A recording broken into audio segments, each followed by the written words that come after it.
నమస్తే, welcome to Suman TV. నేను మీ యామ్ని. ప్రస్తుతం మనతో ఉన్నారు ప్రముఖ ఆధ్యాత్మికవేత్త, జ్యోతిష్య రత్న డాక్టర్ శ్రీమతి కోనాల భాగ్యలక్ష్మి రెడ్డి గారు ఉన్నారు. అమ్మతో మనం మాట్లాడదాం. నమస్తే అమ్మ. నమస్తే అమ్మా.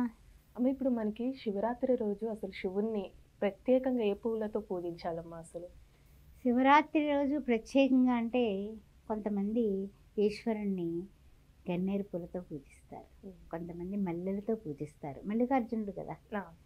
కొంతమంది గులాబీలతో పూజిస్తారు, సుగంధభరితమైన పూలతో పూజిస్తారు, సంపెంగలతో పూజిస్తారు. సంపెంగ చెట్ల కింద కూడా నాగులే ఉంటాయి, ఎందుకంటే ఈశ్వరుడికి ఇష్టం కదా. ఆ పూలతో అవి కూడా పూజ చేయాలని చూస్తాయట. సరే, ఇంకా కొంతమంది మోదుగు పూలతో కూడా చేస్తాయి. అంటే సీజన్ కూడా ఇప్పుడే కదా ప్రత్యేకంగా ఉపయోగిస్తారు. అవునవును, అందుకని మోదుగు పూలు. ఇంకా చెప్పాలంటే కనుక కొంతమంది ఉమ్మెత్త పూలతో పూజిస్తారు. ఇంకా కొంతమంది ఏం చేస్తారంటే కనుక సూర్య భగవానుడికి ఇష్టమైనటువంటి పూలు ఉన్నాయి కదా, జిల్లేడు పూలు, అవి కూడా శివుడికి ఇస్తారు.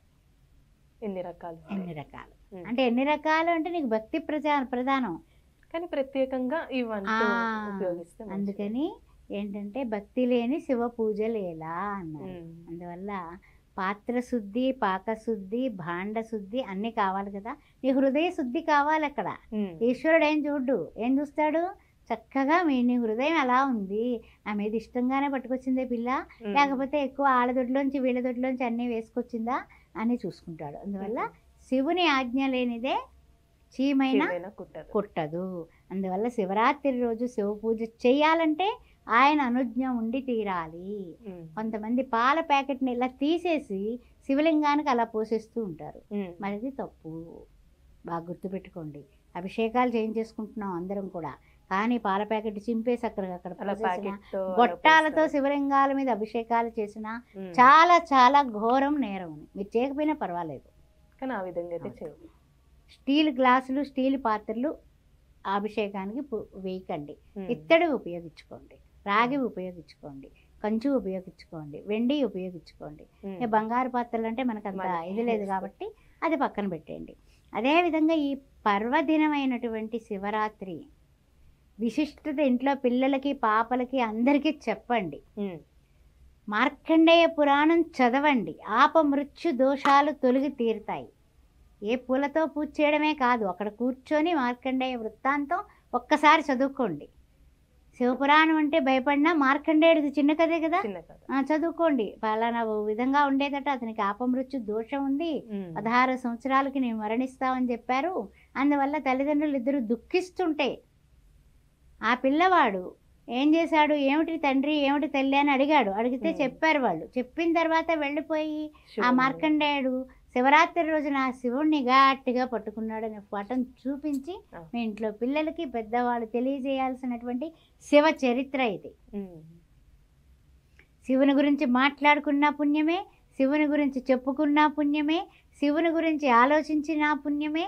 శివ శివ శివ అని 10 సార్లు అనుకున్న నామస్మరణ మీకు అన్ని విధాలా కూడా చక్కనైనటువంటి పరిస్థితి వస్తుంది. జయ గంగ జటాధర గౌరీ శంకర గిరిజా మనురమణ, జయ మృత్యుంజయ మహాదేవ మహేశ్వర మంగళ శుభకరణ, హే నంది వాహన నాగభూషణ నిరుపమ గుణ సదన, హే నంది వాహన నాగభూషణ నిరుపమ గుణ సదన, హే నటన మనోహర నీలకంఠ సాయి, హే నటన మనోహర నీలకంఠ సాయి, నీరజదళ నయన నీరజదళ నయన నీరజదళ నయన.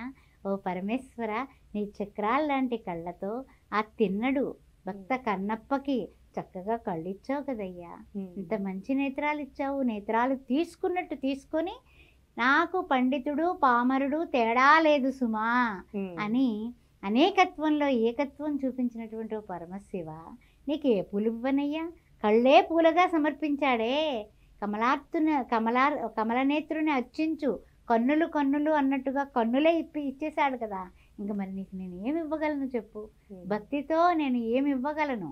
ఇవన్నీ నీ సృష్టి, ఇదంతా నీ సృజనాత్మకమైనటువంటి దివ్య సృష్టి. నేను మరలా వేరే ఏ కొత్త రకం తీసుకొచ్చి నీకు పూజ చేయాలి చెప్పు? అందువల్ల నా హృదయ పుష్పాన్ని నీకు అర్పిస్తున్నాను. నాకు ఇంతకన్నా ఏం లేదు.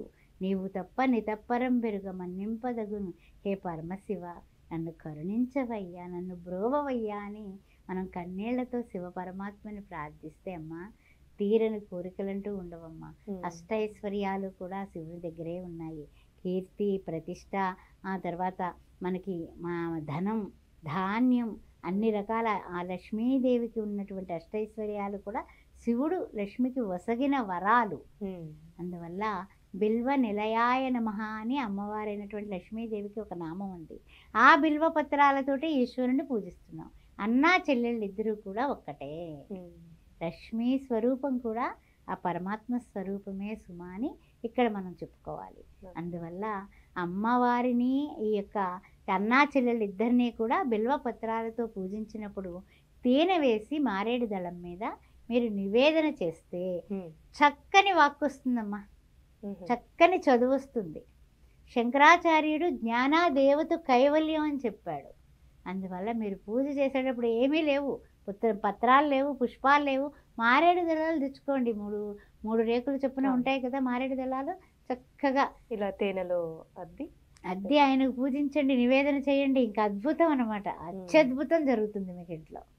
తిరుగులేనటువంటి రెమెడీ ఇది. అందువల్ల ఇవన్నీ కూడా శివుని యొక్క లింగోద్భవ సమయం అంటే అర్ధరాత్రి వేళ 4 జాముల్లోని కూడా శివ పూజ చేస్తే అద్భుతమైనటువంటి ఆనందం వస్తుంది మీకు. అందువల్ల ఇవన్నీ కూడా శివుని యొక్క ప్రేమకి, శివుని యొక్క దయకి, కరుణాసముద్రుడు భోళాశంకరుడు, భోళానాథ్ అంటారు. ఆ భోళానాథ్ అంటే ఏంటి? భోళాగా అంటే ఏం అడిగితే అది ఇచ్చేస్తాడు. చూడు, ఈ రావణాసురుడికి ఇవ్వాల వరాలు. ఇల్లు అడిగాడు, ఇల్లు కట్టుకున్నాడు పాపం లేక. ఆ ఇల్లే నాకు కావాలన్నాడు రావణాసురుడు. పాపం ఇచ్చేసాడుగా, శ్రీలంక అంతా ఇచ్చేసాడుగా. ఆ విధంగా ఈశ్వరుడు నువ్వు అడిగింది లేదంటాడమ్మా, లేదని అనడు. అందువల్ల ఈశ్వరుణ్ణి చక్కగా మీరు ఎలా అయితే పూజిస్తారో, అందువల్ల మీరు సముద్రం దగ్గరికి పెడతావు, గంగాళం పట్టుకెడతావు, గంగాళం నిండా నీళ్లు దొరుకుతాయి. చిన్న స్పూన్ పట్టుకెడతావు, చిన్న స్పూన్ నిండా నీళ్లు దొరుకుతాయి. అందువల్ల నువ్వు అమృత ఘని ఈశ్వరుడు. అలాంటి అమృత తత్వ శివుని దగ్గరికి నువ్వేం తీసుకువెళ్ళి నువ్వు ఇచ్చినా కూడా అంతకు 1000 ఇస్తాడు. అందువల్ల ప్రతి నిమిషము శివోహం శివోహం శివోహం అంటూ ఈ శివరాత్రి అంతా కూడా ఆయురారోగ్యాలతో అష్టైశ్వర్యాలతో ఉండడానికి మృత్యుంజయ జపం చేసుకోండి. లేకపోతే కుదరకపోతే, బ్రాహ్మలు దొరకకపోతే తప్పనిసరిగా మీరు ఎవరైనా సరే ఆ రోజు శివరాత్రి రోజు మధ్యాహ్నం 3:30-4 గంటల వేళ నేను ఏకాదశి రుద్ర హోమం చేపిస్తున్నాను. ఎవరికైనా ఇంట్రెస్ట్ ఉంటే కూడా నాకు ఫోన్ చేయొచ్చు, కింద ఉన్న నెంబర్ అనేది ఉంటుంది కాబట్టి అది కూడా ఓకే. మీరు మీ వల్ల కాకపోతే ఆ విధంగా కూడా మేము సహాయపడతాం. మూడో విషయం ఏమిటంటే కనుక తప్పనిసరిగా ఆ రోజు శివలింగాన్ని దర్శించండి, స్మరించండి, పూజించండి. భక్తితో శివ శివ శివ అన్నా కూడా సమీపంగా ఉండడం కూడా, అంటే భగవన్నామానికి సమీపంగా మీరు నివసించడమే నిజమైన ఉపవాసం. నమస్తే అస్తు భగవన్ విశ్వేశ్వరాయ మహాదేవాయ త్రయంబకాయ త్రిపురాంతకాయ త్రికాగ్నికాలాయ కాలాగ్నిరుద్రాయ నీలకంఠాయ మృత్యుంజయాయ సర్వేశ్వరాయ నమో నమః. ఓం నమః శివాయ. చాలా చక్కగా తెలియజేశారు, ధన్యవాదాలు.